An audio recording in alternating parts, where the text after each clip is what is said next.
Welcome back. Tone Deaf Monk. Today I'm bringing you another dongle. This is the CAYIN RU7. I wanted to listen to this bad boy for quite a while and see what the hype was about this 1-bit discrete DAC. And it didn't disappoint.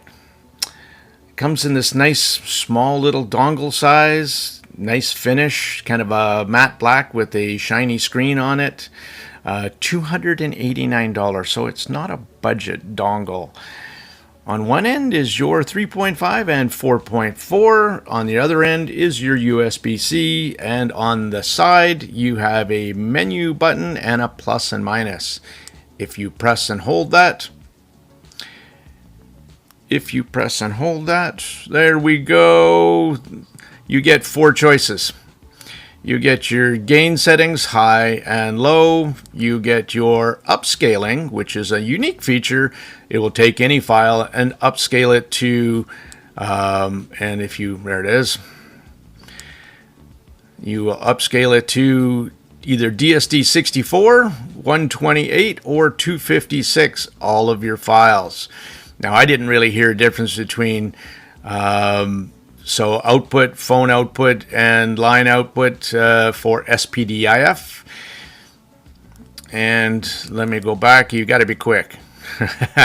So, and there's your display.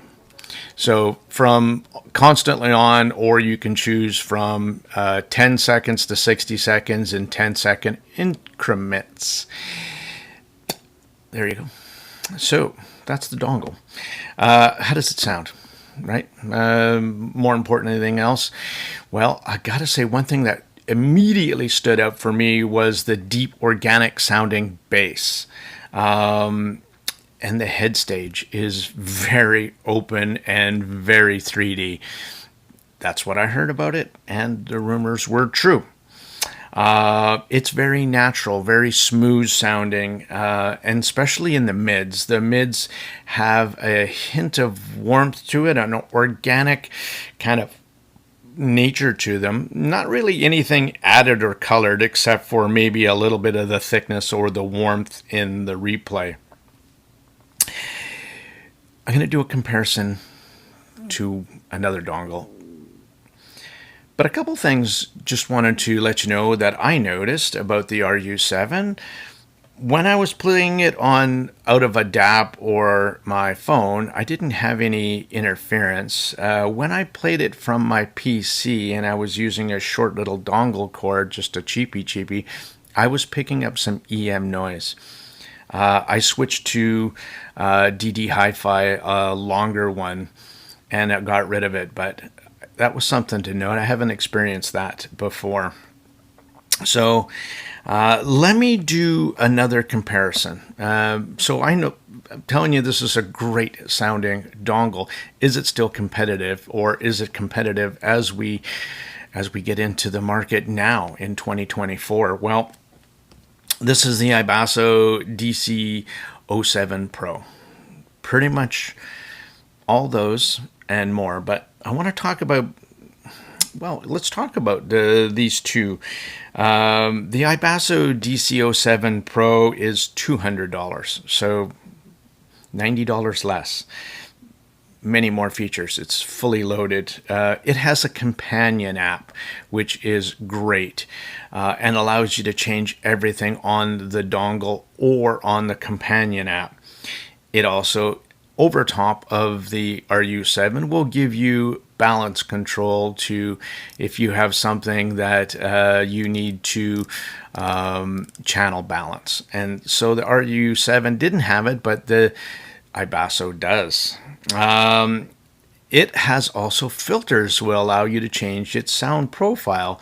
Subtle as they are noticeable, and they do work. It has a high pass filter, which is very unique on the market, which I find tightens up the bass. It's basically a low pass filter. And it has a volume control knob. I love it. It's great. Volume control knobs rule the world versus pushy buttons for me. Now at $289 versus $199, do you get better sound? Well, I think the RU7 has the softer sound. I think it has a more organic kind of vinyl laid back sound, where the DC07 has punchier, deeper bass, more texture, and more control in the bass. And I also found for me that vocals and instrumentals replay on the iBasso more resolving, and I think to me, it's a cleaner sounding dongle. I think the DC07 Pro sounds more natural to the replay as well of timbre of singers, vocals, and instruments to my ears. It's closer to real life. That's how the two sounded to me. I do like kind of that organic sound as well, but I also get that in the $109 Onyx Alpha. So that would be my go-to, where this is kind of I think this is the best dongle you can buy in the market right now. The DC07 Pro from iBasso, just to be clear. Just to conclude this short one. Chi-Fi moves so fast, and there's always new gear being released on a daily basis. When the RU7 came out, I would have crowned it the absolute top dog. It is an excellent sounding dongle. And I think if you could find one used for under 150 USD, that's still probably worth it. And it'd be very much worth picking one up.